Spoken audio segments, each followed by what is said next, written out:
আমার জন্য আমার বাবার সাথে আমার ঝগড়া লাগছে। আমার খাবারটা আমার মা লুকায়, লুকায় চালানা দিয়ে আমাকে দিছে। চোখের জলে মানে আমি কান্না করতে, করতে আমার বালিশ পর্যন্ত ভিজছে। মানে কবে এখান থেকে আমি কিছু একটা করব।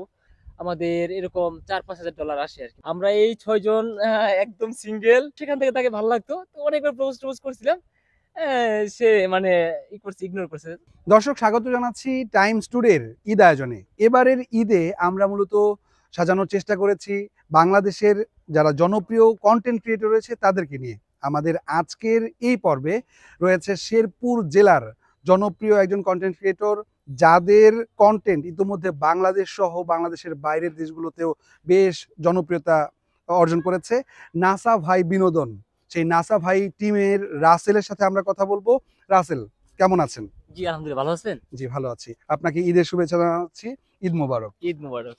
আচ্ছা, আমরা আজকের এই পর্বে মূলত জানার চেষ্টা করব যে কিভাবে আপনারা এই নাসা ভাই বিনোদনের যাত্রা শুরু করলেন? কিভাবে আজকের রাসেল নাসা ভাই হয়ে উঠলো? নাসা ভাই বিনোদনের টিমে কতজন আছে? এই গল্পটা জানার চেষ্টা করব। কিভাবে আপনাদের যাত্রা শুরু করলেন? আমার যাত্রাটা ছিল আসলেই মানে কিছু মানবিক কাজ থেকে অনুপ্রাণিত হয়ে আমি আসলে এই ইউটিউবিং, এই কন্টেন্ট ক্রিয়েটর জগতে আসলাম। সেখান থেকে আমি চিন্তা করলাম যে এখান থেকে আমি নিজের ফ্যামিলিটাকে আমি চালাতে পারবো। পাশাপাশি এই মানবিক স্বেচ্ছাসেবী যে সংগঠনগুলো আছে এদের সাথে থেকেও অনেকগুলো মানবিক কাজ করতে পারবো। তো এগুলো নিয়ে আসলে অনেক চলা। আমি মানে মানে এমন সময় গেছে আমি প্রত্যেক রাতে মানে আমার মানে চোখের জলে মানে আমি কান্না করতে, করতে আমার বালিশ পর্যন্ত ভিজছে। মানে কবে এখান থেকে আমি কিছু একটা করব। মানে খুব মানে মানে নাছোড়বান্দা ভাবে লাগছিল আমার কি যে ছাড়বো না, কখনো ছাড়বো না, এখান থেকে কিছু করে দেখাবো। কেননা যদি ছেড়ে দেই তাহলে অনেকেই বলবে যে ওই কিছুদিন বাদাইম্মাগিরি করে দেখে এখন কিন্তু 420 হয়ে দেখেন খুব ভাবে করে ঘুরতেছে। হ্যাঁ, শুরু থেকে এখন পর্যন্ত টিমে কতজন আছে? এই টিমে আসলে কারা কিভাবে কাজ করছে? মূল চরিত্রে তো আসলে আপনি কাজ করেন। এই স্ক্রিপ্ট গুলো মূলত কার হাত দিয়ে আসে? আমাদের শুরুতে আমার টিমে অনেক লোক ছিল, প্রায় 15 থেকে 20 জন।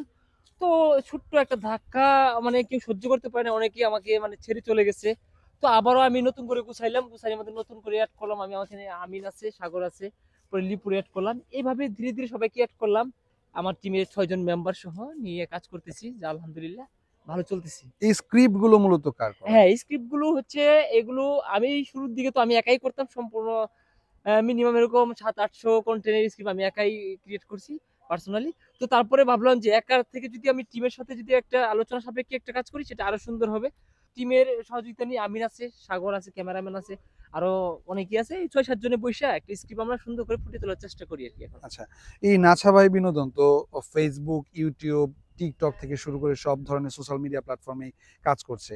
এই সব প্ল্যাটফর্ম থেকে এখন নাছা ভাই বিনোদনের যেহেতু ৬ জন টিম মেম্বার আছে, এখান থেকে কেমন আয় হয়? একটা সার্বিক ধারণা দর্শক পেতে আগ্রহী আসলে। হ্যাঁ, আমাদের যে বেশ কয়েকটা প্ল্যাটফর্ম আছে, দেখা যায় YouTube আছে, এখানে TikTok, যেহেতু TikTok মনিটাইজেশন অপশনে আমাদের বাংলাদেশে। তো সেখান থেকে কিছু ভালো, ভালো ব্র্যান্ডের স্পন্সর নিতে পারলে সেখান থেকে একটু মোটামুটি ইনকাম হয়।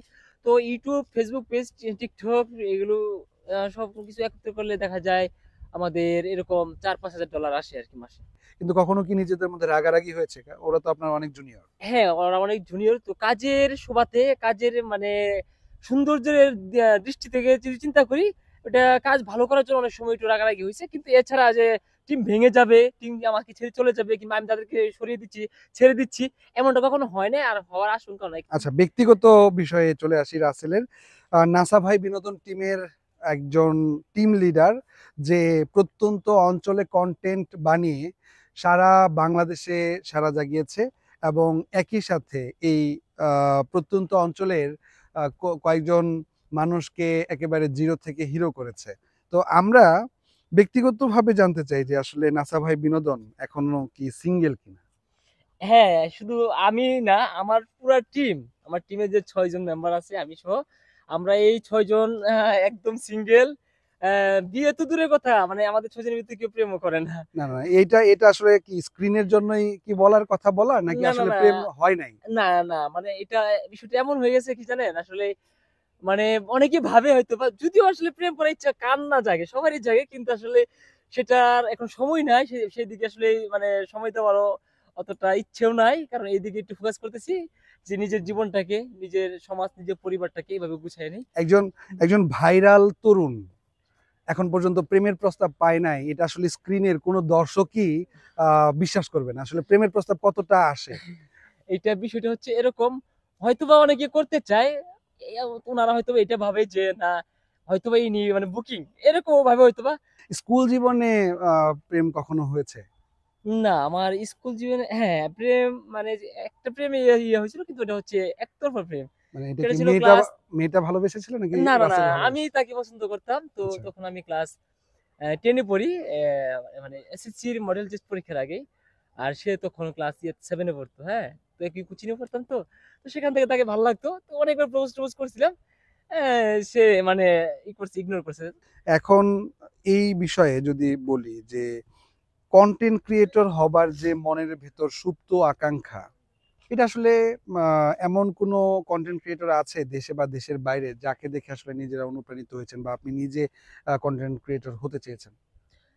আমি আসলে আমার জগৎটা আলাদা। আমরা কিন্তু মানে আসলে এন্টারটেইনমেন্ট বিনোদনে আমরা করি, হ্যাঁ? ফানি।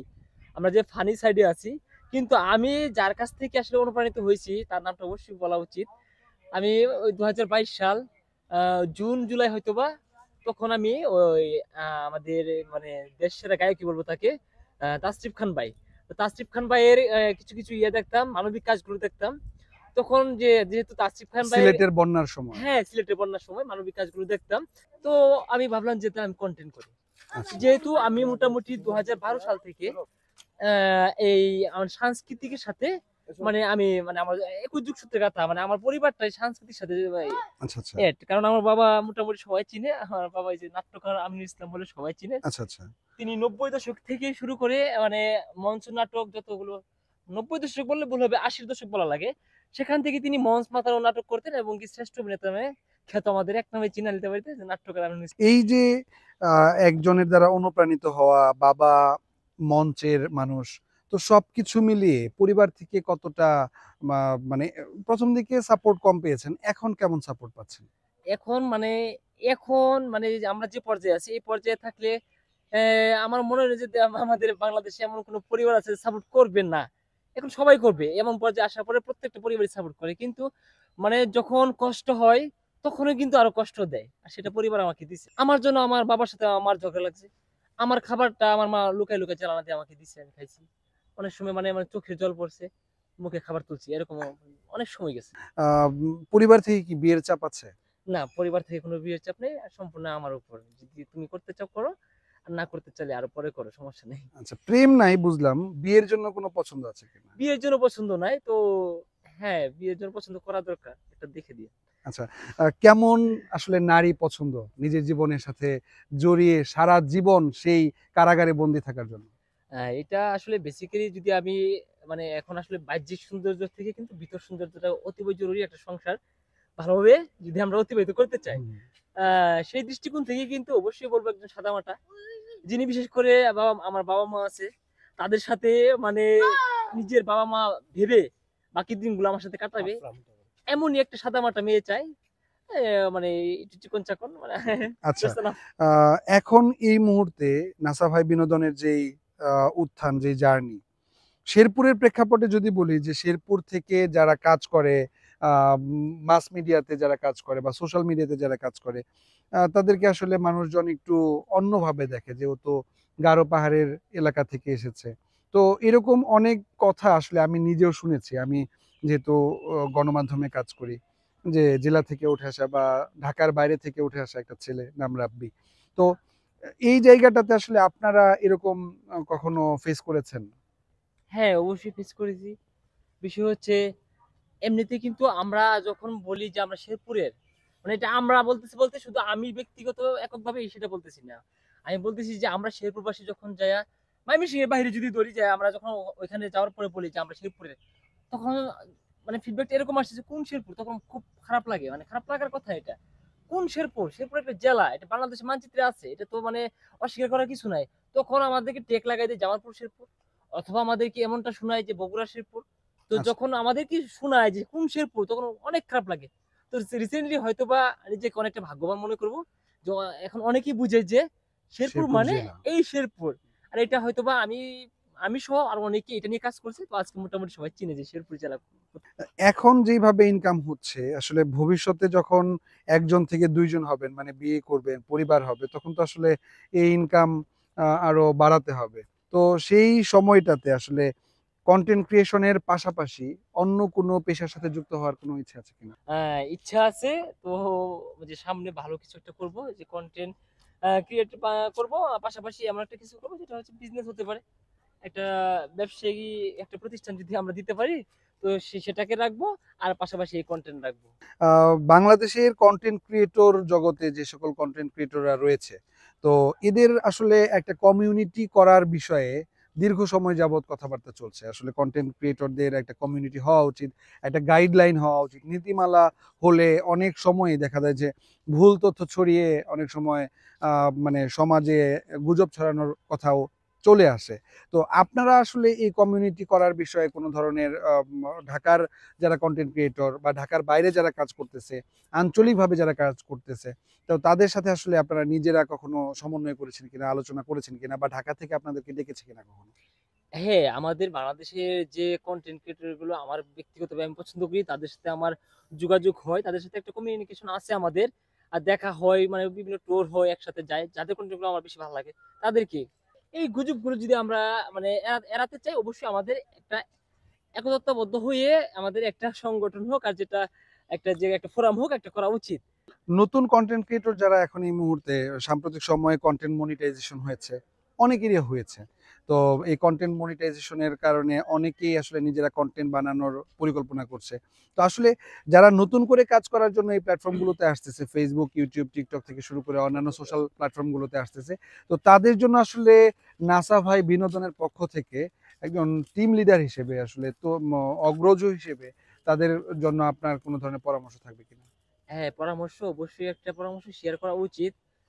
রিসেন্টলি আমরা দেখছি আমাদের আমাদের মনিটাইজেশনটা কিন্তু, মানে আগে এটাকে মনে করতাম সোনার হরিণ, আর এখন কিন্তু মনিটাইজেশনটা মানে ঘরে ঘরে। আমার যদি আমরা একটা গড় হিসাব করি, ধরেন আমাদের ফ্যামিলিতে যদি 4টা মোবাইল থাকে, সেখান থেকে মিনিমাম 2টা মোবাইলেতে মনিটাইজেশন আছে। বিষয়টা কিন্তু এমনই দাঁড়াইছে।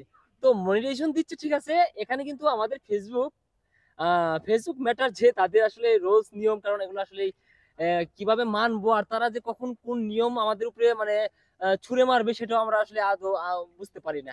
যারা নতুন কন্টেন্ট ক্রিয়েট করতে চায়, যারা নতুন হতে চায়, তাদেরকে আমি বলবো, হ্যাঁ, কন্টেন্ট ক্রিয়েশন আপনারা করেন, সমস্যা নাই, আপনাদের কোনো বাধা বিপত্তি নাই। আমিও আপনাদের সাধুবাদ জানাই, আপনাদের জন্য আমাদের টিমের পক্ষ থেকে সবসময় এপ্রিসিয়েট করি। বাট এমন কিছু করেন না যে আপনি পড়াশোনা বাদ দিয়ে কন্টেন্টে আসলেন, সেটা হবে না। আমরা হচ্ছে আজকে একেবারেই শেষ পর্যায়ে চলে এসেছি। তো আজকের আমাদের এই পর্ব শেষ করব। তবে তার আগে যারা স্থানীয়ভাবে কনটেন্ট ক্রিয়েটর, আঞ্চলিক ভাষায় কনটেন্ট ক্রিয়েটর হিসেবে কাজ করছেন বা কাজ করার পরিকল্পনা করছেন, তাদের জন্য নাসা ভাই বিনোদনের পক্ষ থেকে, রাসেলের পক্ষ থেকে যে পরামর্শ রয়েছে, সেই পরামর্শ মানার চেষ্টা করবেন, পরামর্শ মেনে কাজ করার চেষ্টা করবেন। রাসেল, আপনাকে অনেক, অনেক ধন্যবাদ আমাদেরকে সময় দেওয়ার জন্য। ঈদ আপনার ভালো কাটুক। আপনার টিম নিয়ে আপনি আরো সামনের দিকে এগিয়ে যান, সেই শুভকামনা করছি। ধন্যবাদ। জি, আপনাকে ধন্যবাদ। আমরা অনেক কথা বললাম। আর আপনাদেরকে ধন্যবাদ। আর আপনাদের সবাইকে আমাদের টিমের পক্ষ থেকে অগ্রিম ঈদের শুভেচ্ছা। ঈদ মোবারক।